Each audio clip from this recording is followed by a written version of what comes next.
Muchas gracias por la invitación a estar aquí con ustedes. Por favor, aquí hay todavía espacio. Algunas de ustedes que quieran pasar para acá, siéntanse en libertad de pasar y sentarse por acá. Pueden pasar por aquí también, por el medio, por favor. Aquí hay espacio todavía.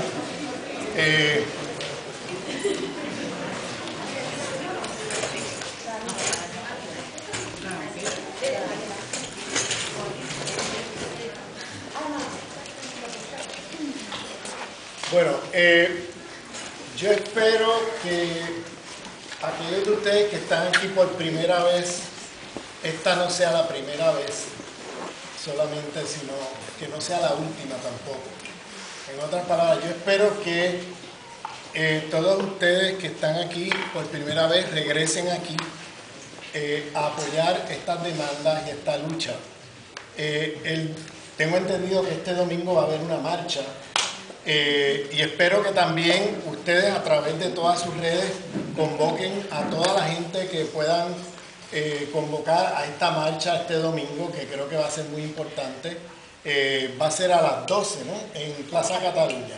Entonces, invitamos a todos y a todas que estén presentes y tomen en cuenta esto. Por favor, ayuden con las redes, por donde quiera que ustedes se comuniquen, hagan llegar la convocatoria de la marcha a la Plaza Cataluña este domingo próximo a las 12.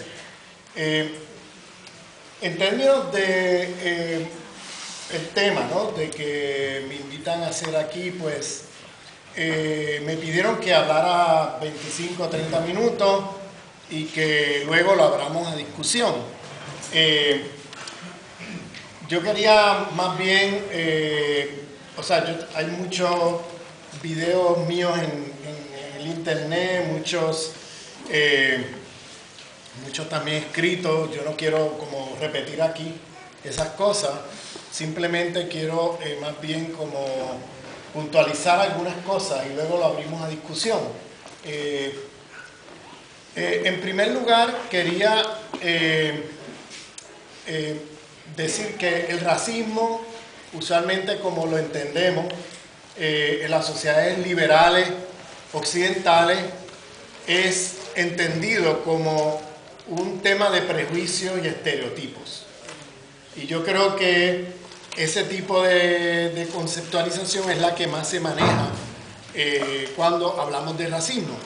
El problema con definir racismo como prejuicio y estereotipo y dejarlo ahí, es que en muchos sentidos la consecuencia tiene consecuencias no solamente teóricas sino políticas. Una consecuencia política de eso es pensar que entonces el problema del racismo es un problema de gente con ideas raras de otros grupos. Y casi siempre cuando lo vemos de esa manera, la consecuencia política es que hay unas minorías en la sociedad con ideas raras de otros grupos y que usualmente se dice son ignorantes o tienen ideas equivocadas, y lo que hay que hacer es educarlos más, ¿no? Más educación, hay que educar a esa gente.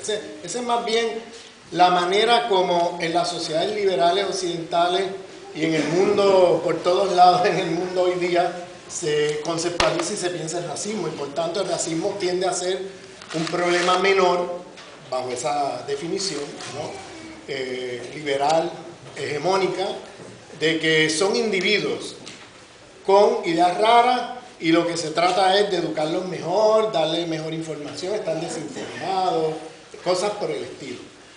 Y resulta que que esa política de educar mejor individuos, etcétera, bueno, estaba ahí toda la vida y el racismo sigue.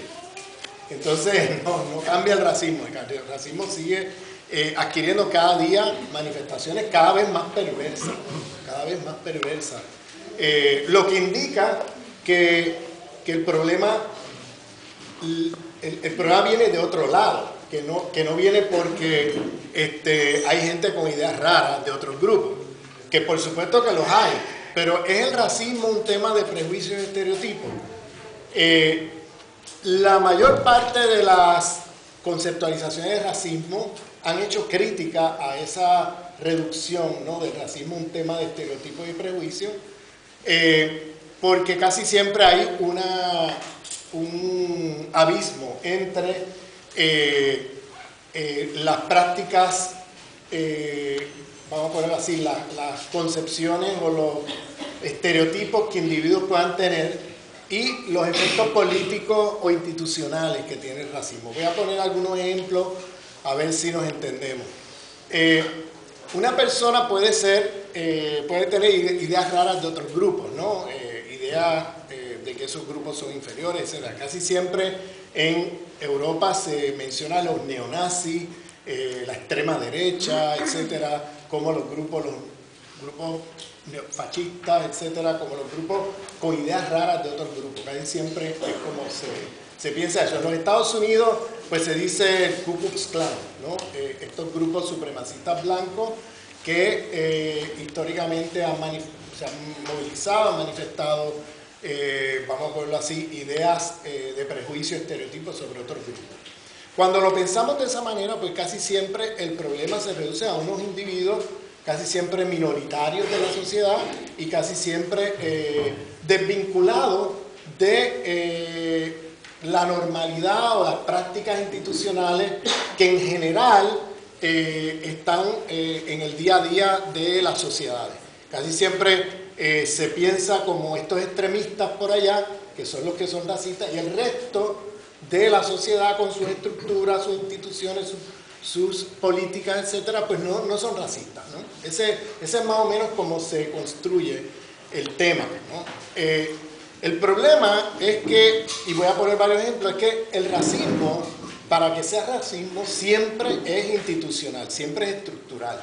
No hay racismo sin estructuras ni instituciones que implementen políticas que afecten de manera negativa unas mayorías poblacionales, que crea efectos sociales perversos sobre poblaciones, ¿no? Casi siempre decimos los grupos racializados. Yo creo que todos los grupos en la sociedad están racializados. Lo que pasa es que unos están racializados con privilegio social y otros están racializados con desventaja o efectos negativos en su vida cotidiana. De manera que todos estamos racializados. La idea de que los racializados son siempre unos grupillos que son las víctimas del racismo y los demás no lo están, no, porque el racismo siempre tiene dos caras. La cara de aquellos que son afectados y la cara de aquellos que son beneficiados. O sea, el racismo no es meramente un problema de los grupos que son afectados negativamente. El racismo es un problema que no solamente afecta a grupos negativamente, sino que afecta a grupos positivamente. Entonces, por tanto, tiene dos caras. Esa moneda tiene dos caras. Entonces, casi siempre hablamos de los que son afectados, pero nunca se habla de los que se benefician. Nunca se habla de privilegio racial. Nunca se menciona esa palabra, privilegio racial. Está tan normalizado el privilegio racial que aquellos que lo viven ni siquiera se dan cuenta que viven privilegio racial, porque viven una normalidad en la vida cotidiana que no les afecta en nada, sino que son aceptados inmediatamente. La policía no los ve como sospechosos, la policía no se acerca a pedirles sus identidades, o cuando se acerca a la policía por cualquier cosa, no viene con las armas afuera disparando o dándole por la cabeza a la gente, etcétera, excepto en momentos excepcionales, ¿no? Hay momentos excepcionales donde eso ocurre, pero no como cotidianidad. Por ejemplo, aquí en Cataluña ocurrió cuando el 1 de octubre, ¿no? Que el Estado inmediatamente viene y reprime a un montón de gente, independientemente de quién tú seas, porque por la contradicción nacional que vive Cataluña con el Estado español. Pero este tipo de manifestación lo ves como un momento excepcional. Esa agresión violenta que vivió Cataluña 1, 2, 3 días y que ahora vive en términos de política de Estado con la 155, etcétera, es algo que viven los migrantes y que viven los sujetos que viven la racialización del otro lado de la moneda, del lado de la opresión, diaria y cotidianamente. Es decir, no es una cosa que pasa en un momento histórico en el cual ocurre una confrontación con el Estado y por supuesto